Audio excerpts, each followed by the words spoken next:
In this full-time NFT and collectibles trader, discussing his investment strategy, what moves he's made, where he's won, where he's lost, and everything in between. As usual, nothing in this video is financial advice. We are not financial advisors. The NFT space is incredibly risky, so always do your own research. And if you enjoy the content, make sure that you like the video and subscribe to the channel for daily NFT content. Franalations, my guy, how you Yeah, doing? what's good? What's good? Good morning. Good morning. Thanks for having me on. Really excited to be here and, been watching the show and, tuning in for the Twitter spaces and this YouTube. And yeah, you guys kill it. Happy to be here. My pleasure, man. You kill it. That's the reality of the situation. So, for people that don't know, you come from traditional, like, I guess you could say physical collectibles, mostly sneakers. And, if people can see behind you, there's a bunch of sneaker boxes there. You're basically like a sneaker influencer of sorts, if I can say that. And, a lot of the stuff that you do in the NFT space, I feel your experience from traditional collectibles probably has kind of informed the skill set. So, wanted to talk about what you kind of do when you're looking at projects in the NFT space, just to name some of your big wins that I know of off the top of my head. I see the Bored Ape Yacht Club t-shirt you own. It's multiple Bored Apes you own, right? One Bored Ape, three mutants and three dogs right now. I had a bit more mutants and dogs. I've been trimming that off over the past few months. But yeah. Nice. Well, that's a healthy bag right there. You have a big bag of Artifact, which we were just talking about for a second off air. What was the first Artifact NFT you bought? So the first Artifact NFT I bought was probably what I'm wearing right here is the CryptoPunks. So the day after I bought my punk, the shoe was available for 1 ETH, and that was probably my first Artifact item. I had heard of them well before. Zapito actually DM'd me. Back in the day, I had a footwear brand, and I was sending out product to influencers and stuff. So I reached out to him about getting him product, and maybe a couple months later, he had reached out to me, and he's like, "Yo, this was in 2020." He's like, I'm starting my NFT brand, Artifact, and I would love to do a collab with you on a sneaker based around one of your like favorite video games or something like that. And at this point, I was like looking up what he's talking about. What do you mean selling an AR filter for $3,000? I basically thought he wanted me to like scam my audience or something like that. Like I couldn't grasp what it was. So I recently went back and found that DM and screenshotted it to him, and we were laughing about it. And I told him congrats on everything. That's so amazing to see. Had that vision well before anyone else did, and not just the vision, the execution. Even before Nike stepped in, is there was no one doing this wearables footwear thing on their level. Forget the collabs, right? Just the product and the delivery and just the whole scope. It was amazing. Still is amazing what they've done. And yeah, that was my first one. They did a like giveaway during 420. I was like one of I think 5 people that won the 420 Artifact shoe as well. Oh, So I'm actually happy I won this one, because then I realized I went with a size 6 and it was a bit tight. I'm usually a size 6.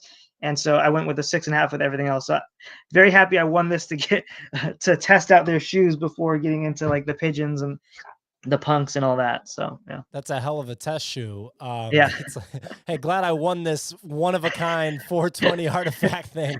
But what you just said there about Artifact is so true, which is that what people don't understand is that when a space is as new as this, and it's basically being led by like revolutionary technology, like bleeding edge, global transforming technology. And if you don't understand, quote unquote crypto or blockchain or NFTs yet, you might think that I'm exaggerating, but I'm not. Like, you're about to Right. see technology disrupt every aspect of your life, just like the internet did. Like, maybe not maybe not going to disrupt how you drink coffee, but it'll definitely disrupt how the coffee gets to you and all the kind of business stuff behind that. And what people don't get is that when you're participating in an industry like that, you're making the rules. Like, that's what Right. innovation is. There's no business model that Artifact was following. And did Artifact start in like 2018 or 2019 or? So they were already doing like stuff, but I think the name came later to my understanding. Like don't quote me on this, but like I already know that they're doing like filters, they were doing this and that, but I think the artifact name is really what they like pushing it under one umbrella in 2020 to my knowledge, based on the DM that I got at least. Yeah, I mean that's just crazy to be building a legitimate entity in the space, innovating for years, and then to have an exit with Nike of all companies, which I have to assume was a monster exit, well deserved, right? Well Well deserved. deserved. Yeah, the innovators and those that are early absolutely deserve that. So you bought, okay, so you bought those first. So you got a CryptoPunk, which I know you've sold since then, right? Right. So very early on, that was probably like my biggest, scariest, like, what am I doing? Like, what the hell? Definitely at that time, like my biggest purchase that I had made. So I I've always been a collector, and just recently before that, the pandemic happened, I had an original Pokemon box. It wasn't the first edition base set, but it was the printing right after. And even that was a very limited printing because it had what's called like the green wing Charizard on the side of the box, which was later changed to a different image. And so I had like one of the most original Pokemon boxes ever, and I kept that from childhood. I got it for Like like six. as a kid, you Yes, got it right. and you knew I don't want to open this. Correct. Well, to be fair, I probably opened 20 other ones, but that one I did keep sealed for that reason, right? And so it was probably about $60. And fast forward to 2019, one of my friends, Sean Wotherspoon, he's the owner of Round Two, very big clothing brand and a bunch of sneaker collabs and Big stuff. name, right? Yeah, he really wanted to open one. That's what he wanted, and he knew that like I had it, and so I basically was willing to sell it to him at that time for market value, which was $4,200. And right after, this was in like December, and then right after the pandemic hit, a couple months later, it was like 18,000. Then it was 36,000. Then it was like 80,000. Then it was like 140,000. This is over like 6 months, right? The collectibles bull run that Right. happened post COVID. Right. And so I saw that happen. And my thesis here was anything that goes digital grows faster and is valued higher. And so when I saw CryptoPunks through Crypto Novo's like streams, and he was doing the market updates and stuff, and I saw it at 30,000, I thought to myself, I had been in crypto for the past like 4 or 5 years. I was able to do that 30. It seemed crazy to me, but I was able to do that $30,000 purchase. And I had the thesis that it'd be reaching 100,000 by the end of the year. So that was my target, 30,000 to 100,000. And And this is in 2021. yeah, and yeah, I purchased it. It was like 2 a.m. I did a brief little YouTube video showing the transaction going through and everything like this. And yeah, I think it was like 2 months later, it was worth 100,000, and I sold that, and that was what really, the first successful big trade in the NFT space that really got me rolling into other trades and stuff like that. That's crazy. So at 30K, you were already like quasi late, right? Yes. Because when you think about it, I think so my anniversary is February 22nd, 2021. That's when I first bought an NFT. Yeah. I found out about NFTs in November 2020 when I heard the Koch Foster twins, the founders of Nifty Gateway, talk about NFTs on Pomp's podcast. Yeah. In hindsight, I really wish I had somehow been exposed to CryptoPunks through some sort, like if the CryptoPunks had been the first thing I bought, think about the difference, right? Because Right. basically I bought in a Nifty Gateway, which still has led to some wins. Like I have the Micah Johnson whole set, the Aku the Moon God, and I have a belief that that's going to be big. I mean, multiple pieces in that have 10 to 40 x'd already. Like I have something I paid $1,000 for that sold yesterday for $40,000. So it's like Love it. I can't be like, that's bullshit. Like it's Right. like, Right. where else are you getting a 40x? But the people that got exposed to CryptoPunks as their first entry in NFTs and then have that in their mind as like the first NFT they should have bought obviously did well. So I'm like, I should check how much punks were trading for February 22nd, 2021, because I want to say they were like maybe 4 ETH. And I think ETH at that time was probably trading at maybe 4,000. So maybe half the price you pay for. Do you remember when you bought that punk? No, I'd have to check on the blockchain. What was happening at that time is it must have been just after April, I want to say, because I think crypto was like headed down after like it had just been like going crazy. To And so 50K Bitcoin, right? yeah, and so I'm pretty sure this is as crypto was going down. I was like, let me try this other thing that like I had already heard of NFTs for a long time. Like, I really got into Bitcoin and crypto and stuff like this. And every documentary, everything I was watching, they'd always have like a 2-minute segment on NFTs. Mm. And I'm like, why are people selling crypto kitties for $4,000? Like who's the artist? I couldn't grasp what was going on there. And so yeah, by this time when I heard of it, I was like, yeah, I'm ready. I understand it. My first entry into NFTs was the VV app. Okay. The VV app, March 3rd of last year. Seeing the licensed figures of Batman and Powerpuff Girls, these are brands I know and recognize. And I was like, okay, I get NFTs now. So if Yeah. brands are stepping in and all this, it's real, and I'm ready to go in. And it wasn't until like a month later I got on OpenSeas and started buying like some random project. I was buying a couple a day. What was it called? Elven Punks, and Random I stuff. yeah, and I bought it, and like that, as soon as I bought it, I got a tweet from I guess the owner, and she was like, "Franalations, the noble knight, added the elven warrior to his tribe." I was like, "What the hell is going on here? Like, this is amazing! Like, this community is like wacky, and like this is so dope." And that's basically how I found like NFT Twitter, is through her tweets and kind of following down the rabbit hole and stuff like this. And so very quickly, I I kept a dialogue with her, and within the next 3 days, I started Sneaker Punks, and I messaged her, and I was like, your art is inspiring me to start creating, and she literally gave me a list of the sites she was using, how she was doing it, walking me through it, and around the same time, also interesting enough, is Bored Ape actually was following me, and I remember looking at their site pre-mint, and I'm like, these are whatever, and not actually ending up minting. What I did mint around that time was I minted 8 Meebits, and that was like 2.5 ETH or whatever each So with that's a like a big bet. right. And so the first one I minted for 2.5, and again I'm like, what am I doing? Like, this is crazy. I list it and it instantly sells for 7 ETH. And at this point, I'm like, okay, I'm minting more of these things. Because it was a rare. Yeah, it was like camo outfit, camo shorts, sandals, like beard. It was like a pretty good looking me bit, and I don't even know how I came up with 7. I just like I didn't know what I was doing, to be honest. Like, I just minted it, put it up, and it literally sold in like 40 seconds. It was like the craziest thing ever. And so That's yeah, unbelievable. right. And so after all of that, the next day, I was seeing Bored Apes on everyone's timeline. Everyone was using it as their profile pics. So I bought my first Bored Ape at zero point 0.4 ETH. And at the time, I think the floor was like zero point 0.2. So technically, I got like ripped off. I got like the most basic. I went with like kind of the Justin Bieber logic on this one. I was looking for the board face with like, okay, it's a yacht club. So like, I got the sailor hat, and I was like, usually I like the wild, colorful stuff. I was like, what do I think will sell the best? Probably just like the original like brown fur or whatever. So I got like the most plain possible Bored Ape, and normally whenever I go into anything, I go in big, but I had just gone big into Meebits the day before, so I just got the one Bored Ape, and I can't help but think about like how that would have been very different had I not done the Meebits and instead 50, Like 20, 50 100 Bored Ape. apes.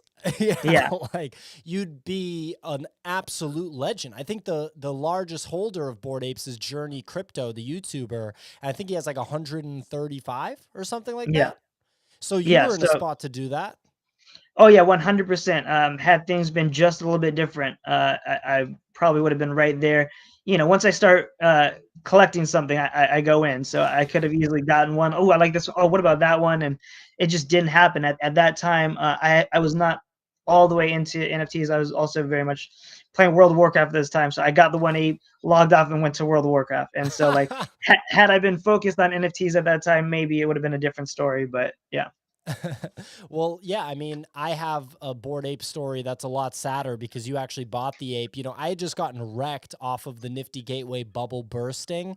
And it's because basically, that exposure to Nifty Gateway, and this isn't me like throwing shade, but I think it's been made pretty clear that that model for creating and selling NFTs is not the standard of the space, right? The standard is some sort of generative collectibles collection of sorts, whether you're a fine artist or not, like whether you want to do the Bored Ape cartoon animal route or you want to be a Right. fine artist and do it, right? And so open editions on Nifty Gateway and the combination of that and the fact that there was credit card leverage, basically, right? People were buying with credit cards there, led Right. to this heinous bubble bursting. So I'll be ready for the next bear market in NFTs because I've already watched my portfolio go down by basically 90%.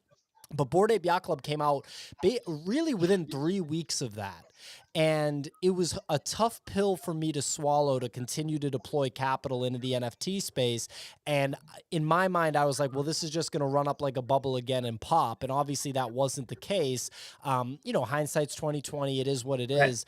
But it's interesting that a lot of people have stories like yours and mine where they're like, oh, I wish I could have done things differently. And other people, the first NFT they bought was Bored Apes and they bought 5 of them and they held them, So Right. it's crazy how things can go.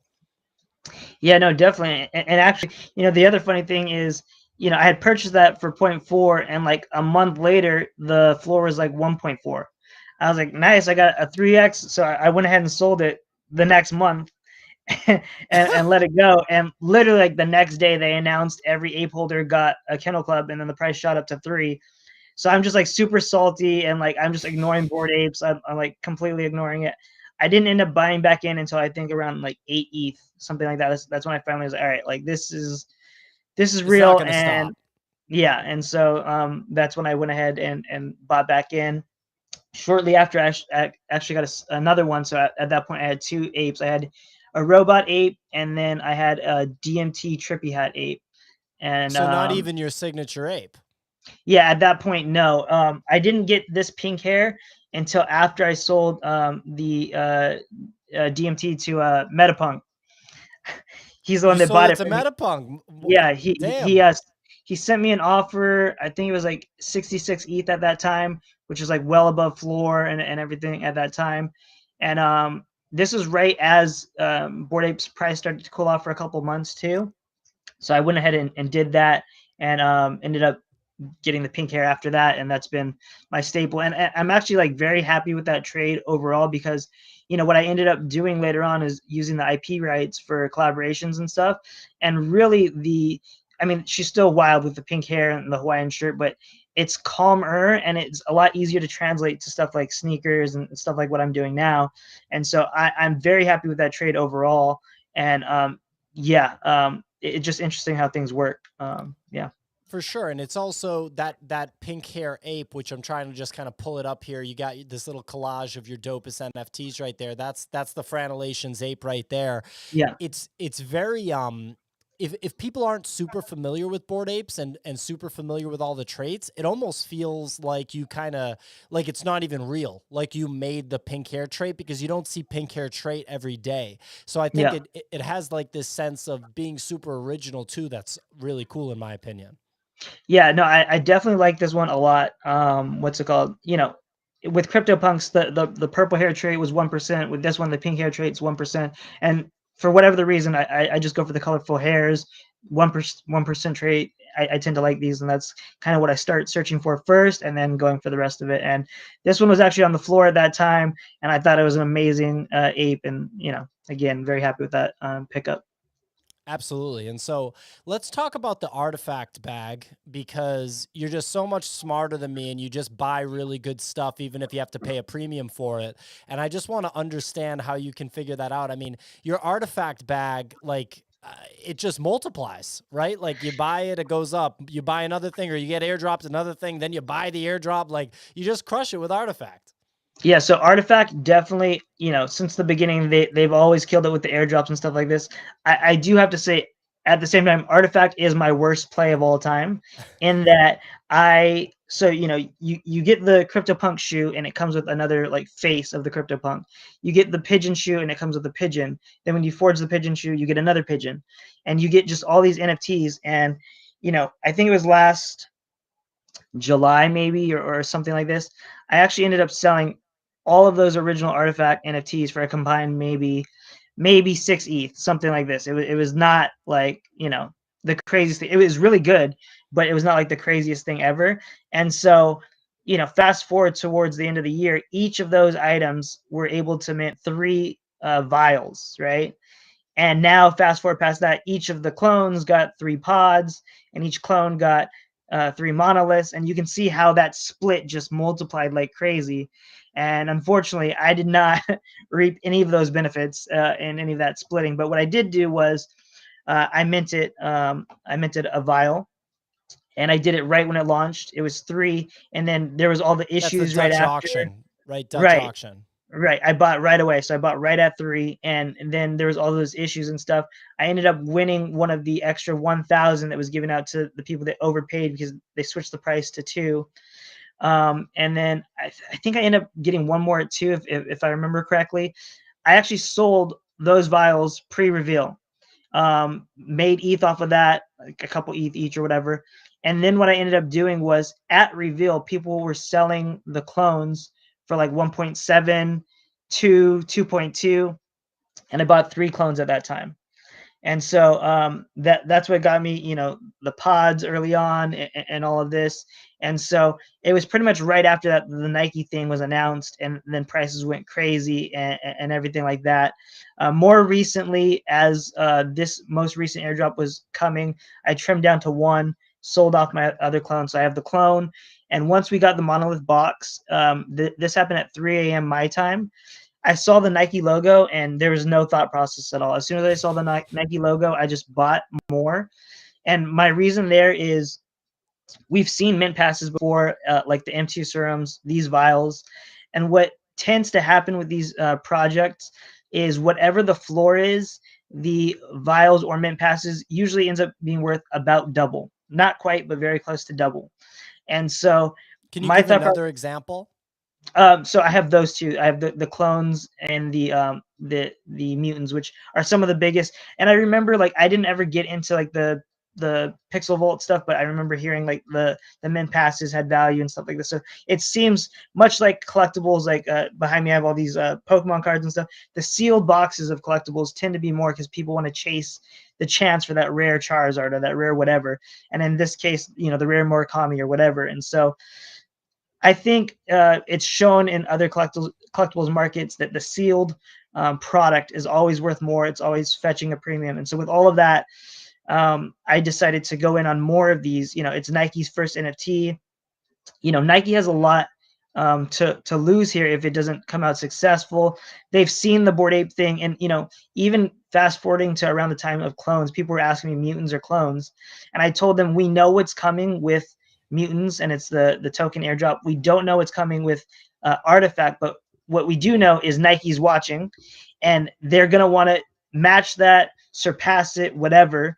They have artifacts knowledge to kind of push them through that, and they have Nike's bag to really just deliver. So with all of that in mind, that's why I'm thinking these mint passes are probably undervalued at 5 in the long term. So yeah, that's my thought process on that. Yeah, it's crazy, man. I mean, you buy really good stuff, and I know it's like a crazy idea, but like a lot of people, myself included, sometimes just can't fucking figure out how to do that. Like, how do I just buy the good stuff even if it's expensive, And then every once in a while, you'll deploy big capital into a project that sucks, and you end up getting wrecked on that. So you never want that to happen. But obviously, Yeah. Artifact is really good. I want to show you something, okay? Yeah. And I want to see if you know anything about this. I found out about this really in the past like 3 days, okay? And Hmm. I'm for everyone watching, I am not co-signing a buy on this. I'm very confused as to what the deal is with this. Have you seen this, Fran? House No. phases? No. So some people are flat out calling this a rug pull. Other Hmm. people are saying this is going to be big time.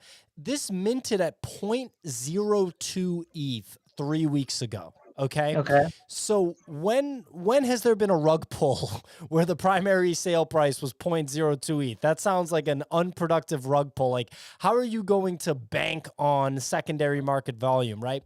Yeah. And this has like kind of a Banksy type feel to me. There's an Anon founder, but he's doing Twitter Spaces, so it's voice is doxed. claims to be ex-Apple. There's a lot going on here, but this is an example where this house phases thing is sort of the entry into the ecosystem, almost like a mint pass. Right. It gives you whitelist to something they're dropping. They've been teasing a Murakami collab of sorts, which I now know the details of that because I had a conversation with the creator. I'm not going to spill the beans here live Yeah. on air, but I feel like it could be good. It could be overwhelming. It could be underwhelming. You know, if you look at a project like this, how do you do your due diligence? Do you go into the Discord? Do you ask connections that you have? Do you reach out to the creators? What do you do? My first place is always Twitter. Just seeing if people I know and trust and people who I've seen make successful trades are following, and if it's multiple people, right? Twitter is really my biggest indicator personally. But also a lot of it too is sometimes, you know, I might like feel like something's hot before I see other people. So that's just one thing is like if I'm really feeling it, I'm gonna go in. I don't really need that confirmation. But in the ones where I am kind of on the fence there, Twitter, Twitter is like my biggest indicator. That's where I do my research basically and see are people talking about it. You know, Discord in general. I don't really mess with Discord that much. I've been more so now with my project, but like just the amount of like DMs and like shady, like scammy stuff, and even just the number of people, 100,000 people in a Discord, and you know, I don't really use that as like the biggest indicator. For yeah, like I said, Twitter for me is like my biggest, and also Twitter Spaces. I especially a few months ago was in Twitter Spaces a lot, and just hearing people talking about certain project, hearing it, you know, being brought up multiple times, that was usually a big indicator for me as well. Sure. And, you know, that's so interesting that you talk about not being that deep in a Discord. When I turned off DMs, that made a big difference for me on Yeah, Discord because then you're just not getting spammed over and over again, you know? But I could see why you're like, yeah, I don't mess with Discord. And to be honest, I was not that deep in a Discord for months in the NFT space. And it almost made me feel like a fraud. You know, it almost made me feel like I wasn't doing it right, you know? that's funny. Um, but yeah, so I want to show you this project. Have you seen this one yet? Loser Club? No, but already off the bat, I like the art. Me too. I Yeah, met with the founder of this one too. I'm crazy bullish. I haven't been talking about it a lot because they want like slow organic growth and stuff.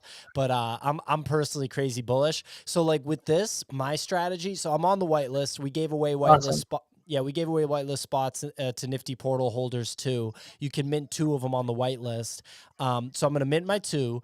And then I think that this could do something similar to Smiles Verse. So did you pay attention to Smiles Verse when it came out?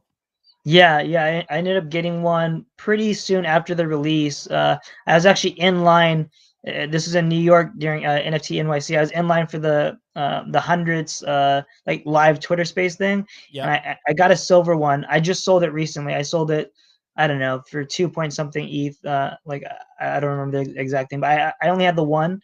Like that project too. Like everything else he's doing as well. And but yeah, this is definitely a cool looking project. Yeah, I have 2 of the Smiles. I made some mistakes because I had 4 at one point and Mhm. definitely, you know, made mistakes selling those. I'm crazy bullish on that one too. Like Yeah, that's just an example of like, you know, buying a good project like with a good, you know, creator or whatever.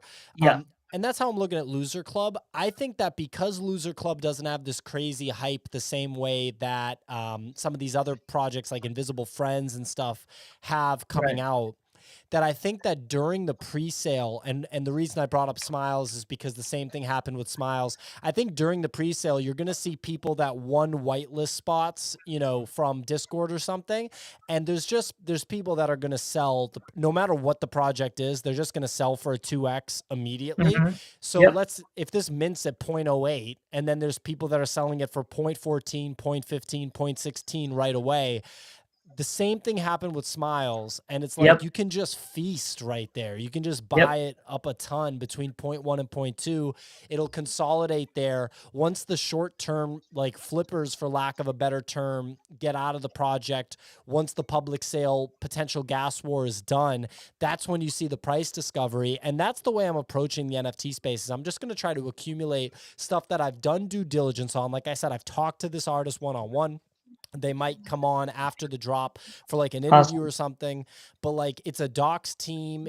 You know, the artist has like a backstory too. His name's Javon, has a backstory in the NFT space. We don't have to get into like the whole thing, but there's kind of like a narrative there, and it just looks dope. So I'm just like, yeah, I'm going to accumulate a bunch of them. I'll make that bet between point one and point two versus wait for it to get to a half ETH and start buying there, you know?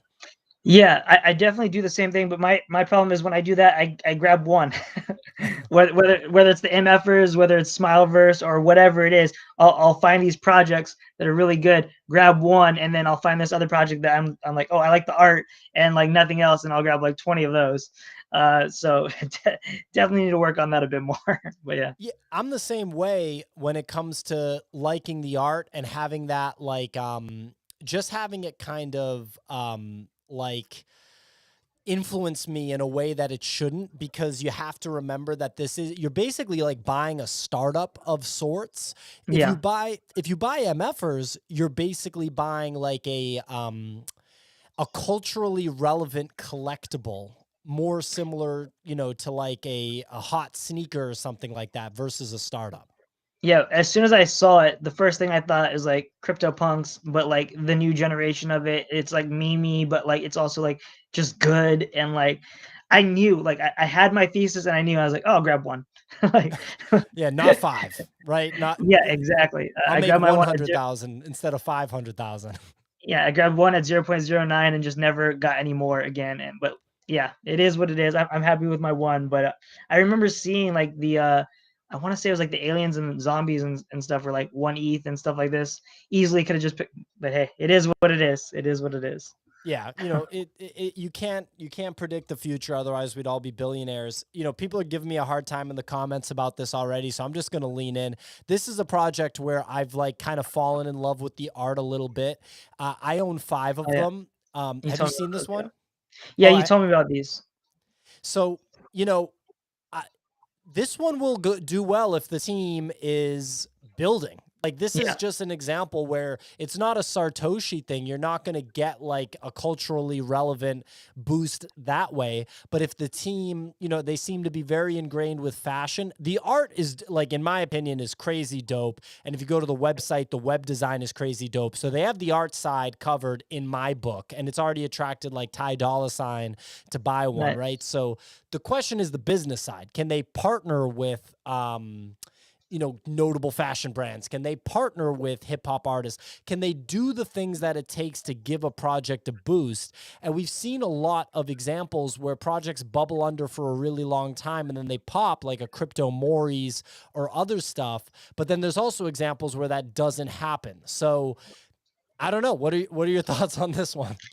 Yeah, I mean, it really comes down to how they deliver and stuff moving forward. You know, what's the floor on them right now? The floor, it bounces between like 0.09 and 0.16. Right now it's at 0.13 or so. Yeah, I mean, I definitely see it being like I don't know about like top tier, but like definitely it has room to go. I would say like I could see it at like a point 0.6, point 0.8, something like this, with the right delivery and stuff like this from the team. It looks good overall. It looks solid, but there's just so many options out there. It's like they really have to deliver in order to pick that up. So yeah. Yeah, that's the big question mark, and it's definitely an example of one where I fell in love with the art and still love it, and we'll have to see what happens. They're dropping merch. We'll have to see if it's dope. Have you seen this one, Star Catchers? This one caught my eye as soon as I saw it, but I just never did anything about it after that. But yeah, right off the bat, I was like, "Oh, stars are cool. Like this will do well." Like, yeah, I never kept up with it though, but it definitely caught my interest as soon as I saw it. Like December, January. I don't remember when I saw it, but yeah. Yeah, I think this one's going to be good. The creators of this come from the Doodles community, and it seems like they're kind of taking cues from Doodles, but putting a lot of effort into being able to grow it, and importantly, keeping it or treating it like a startup, right? Like I Right. guess they've locked up the amount of money that they're going to take from the, like they're basically giving themselves a vesting period to take money out of the project, which I think is a first of its kind for a notable project, and kind of shows like basically what it tells me is like we're going to build for at least 1 year. They're going to build Right. for at least 1 year. So if you mint it, you're in good shape, and it's getting a lot of hype. And it just feels to me like it could be a really good one. We actually gave away I whitelist think so. spots, yeah, in our Discord for this one too. So I wanted to get your thoughts on it. Yeah, no, this one definitely looks good. Right when you see it, there's something different there. There's something a little extra with the art style and everything like this. And so, really, again, it takes the team delivering. And like you said, it seems like they're really focused on doing so for at least the next year or so. And yeah, this one this one looks good. Yeah. Anything that you have your eye on, whether it's on the secondary or, just an upcoming mint? Yeah, so really, as far as upcoming mints, I don't keep up with it too much. Really, it's these older projects that I'm like, all right, what can I see them doing next, and stuff like this. And some of the ones that I've really been focused on is like Artifact, as I said before, with the monolith. But really, even like gutter cats, some of the other species and stuff, it's under 2 ETH.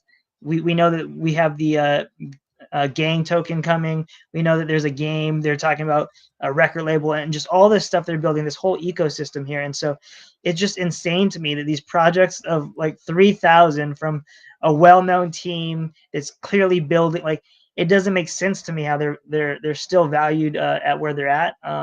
Because I honestly put them up there with the same type of quality as like a Bored Ape and stuff like this. In Miami, they had that whole space that was there for every day of the events going on. They had different artists performing. They had all this stuff going on, and like it's a team that really delivers. And so it's so interesting to me that like it hasn't really seen that like huge rise.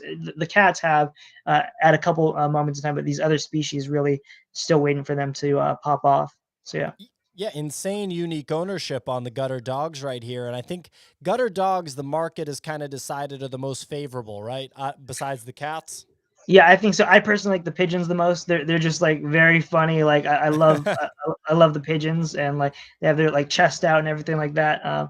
So to me, the pigeons are my favorite. I actually recently just completed my gold tat set of Oh, all of them. The wow. pigeon, yeah, the pigeon was the last thing I needed, and the pigeon had the matching biker jacket as my cat. It had laser eyes, and it was the cheapest gold tat.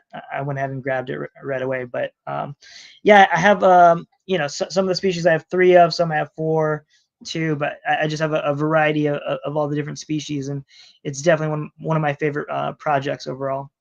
Yeah. And are the founders of that doxed? Um, I believe so. I know I met them in Miami at one of there was like a gutter cat like luncheon. I want to say so. Maybe Dan, maybe not all of them. But yeah, I think partially the team is. Yeah. Oh, this came out when everybody was Anon that was making NFTs, and it was just like, okay, because everybody was Anon. Now people are like raising eyebrows because of all the rug pulls recently. Yeah. And I mean, you have to think that was going to happen. If you're just totally allowed to be Anon and you can just crank out projects and sell them out, like, come Yeah, I on. mean, the thing is, I liked the idea of it with the whole crypto thing and people, but once the space gets bigger, you just can't have it as much anymore, just because when it's first starting out, it's very like pure, everyone's in it together. But as soon as bad actors come in, you kind of have to go back. And unfortunately, I like the concept of NFTs and crypto kind of changing the rule sets and making things, improving upon the rule sets in certain ways. But again, once you get a larger audience in, you kind of just have to realize that there are bad actors in the space. And so yeah, have to adjust accordingly. Straight up. So I want to talk about your project that's coming out. I'm going to pull up Sneaker Punk version 1, your first project. And it sounds like you just got right into this, right? Like as pretty early in the NFT space, your entrepreneurial side just kind of took over immediately, right? Right. So yeah, like I said, I came from sneakers, had my own footwear brand that that I started and was running for some years as well. And yeah, most of my Instagram following, pretty much all of it was from sneakers or some form of collecting. And so right away, I wanted to create something. I don't have an artist background. I'm not an artist at all, but I did have that sneaker following. I did have that passion for NFTs. I did have that passion for sneakers, and I wanted to just kind of merge those together. And so within 3 days of getting on OpenSeas, I started creating. I spent a whole weekend kind of learning how to do pixel art, and I wanted to make mine stand out. So in the bottom right corner, you can see there one that's kind of animated. So the first 130 or so, they were all hand done animated. I wanted to add something a little bit extra since I didn't have the best artistic like skills. I wanted to at least, if you got an NFT, you got your values worth. Another thing I wanted to do is I was pricing it at 0.0225. At that time, it was about 60 bucks. And so I really wanted there to be like a beginner's entry point for my audience that was just getting into the NFT space. And so after the first 130, a friend of mine helped me program a generator. So I was able to generate them on my computer and then still continue to mint them onto OpenSeas. And, for the past year or so, that's been a pretty okay way of distributing them. There were some hiccups as, gas started getting crazier. Then the gas was way more than, the item itself. And so what I really began to think about is I wanted there to be a site for people to be able to mint them, get a random chance of hitting, and not just see what it is and kind of there be like a gas war for it and stuff like this. And so that's where the concept came in of minting them out and kind of starting a V2. And so at 375 pieces, I've closed off this collection. This is and will be the V1 collection, until the end of time. And so really the mint version is coming soon with a very slight increase in price. It went from 0.0225 to 0.03. And I actually haven't mentioned any of these like the pricing or the amount until this show. So I guess I'm kind of gonna reveal it here. But 4,269 pieces. This rollout will be within the next couple of weeks. And so right now in my Discord, people that own the original ones are able to kind of verify, and they will be able to claim too for being original holders. And so also another thing I haven't mentioned is coming up in the coming weeks is I've partnered with Nikki Diamonds and also you guys, Nifty Portals, and those holders will be able to access a pre-purchasing before the public mint, and all the details on that are coming soon. Kind of the first phase of this rollout is for the original Sneaker Punks holders and kind of giving back to them for supporting early on. And yeah, I've also reached out to some friends and stuff who have NFT projects coming out, and the idea of my NFTs being pre-sale passes basically for their projects, and just adding value wherever I can, whether it's in physical goods, whether it's in some of my future collaborations, whether it's in other projects coming out. I really want to be able to add value and add access to holders and supporters of my projects. So all that's coming soon. Really excited. Been spending a lot of time working on it really the past few months, but really as we hone in these last few weeks, just really been tackling a lot, learning a lot too. This is my first time launching something like this, and so just very excited to be putting it out there. Yeah, I mean, it's definitely a lot of work, and thank you so much for, giving access to our portal holders. So if, in case you missed that, Fran is giving anybody that owns a Nifty portal pre-sale access. It sounds like, right after the tier of the OG holders, which of course they got to be first, then the portal holders come in. So that's awesome to hear. Do we have a site or anything that we can pull up now, or everything under construction? Yeah, the site's coming within the next couple of days. But yeah, the Discord is there. I can definitely send you the link if you want to put that in the description or whatever. But yeah, the Discord is there, and yeah, just really excited. Like I said, a little interesting twist that I did add to it is, with my collection of the apes and the mutants and the clones, I wanted to really incorporate them into this. So on the site, you'll see a storyline of the ape opening up his sneaker shop in the metaverse with his mutant and clone friends. And so really, as a rare trait, in the background of some of these, you might catch some of the rare NFTs from my collection, kind of holding the sneaker punk that you roll. And so really just kind of trying to incorporate my collection with my creation and just have it a very unique project. And there's a few other hidden traits and stuff in there too, which for any collectors, I think will be fun to kind of spot and kind of showcase it if you do pull that. So yeah. Well, it sounds super dope to me, man. I can't wait to see what happens, for people in the audience that don't like know yet, like you'd be, betting on a quality builder in the space, right? So I don't think that this is the same thing as like some random degen play, right? This is something that you got someone that's doxed, that's like a big deal, and someone that comes from collectibles that already has experience with one project, putting out a follow up. So I'm really excited to see it, man. And yeah, if you want to send me over the Discord, I'll throw it in the description of the video, of course. And Cool. just can't wait to see what comes of it. Yeah, very excited. I've been in NFTs for almost a year now. March 3rd will mark a year, and I'm not going anywhere. I was in crypto end of 2017, stuck with it all throughout the bear, and still participating in that. And same thing's going to happen here, whether prices are up or down. I just love the space. I love the community aspect, and yeah, I'm going to be here for many years to come. Anyone who followed me from sneakers knows that past decade or more, I've been putting out some form of content online about sneakers and collectibles. So really here to stay and really here to keep building in this space. So excited to see what comes next. Absolutely. Well, thanks so much for coming on. Everyone, you can easily follow Franalations because he's just a big name like on the internet. So if you just type in Franalations, you'll find his Twitter, you'll find his YouTube, you'll find, I'm sure, like complex videos, all the stuff, because he's an absolute OG in the sneaker and streetwear space. And check out, the upcoming project. I'm going to throw the Discord link in the description. And like we mentioned, if you own a Nifty portal, you are on the white list, the pre-sale list. Really excited to see what comes with that. And, hope to have you on again, amigo. Yeah, would love to come back. You guys are always killing it with the content. Love watching, love listening. And so, yeah, keep doing your thing, guys. Thanks, bro. See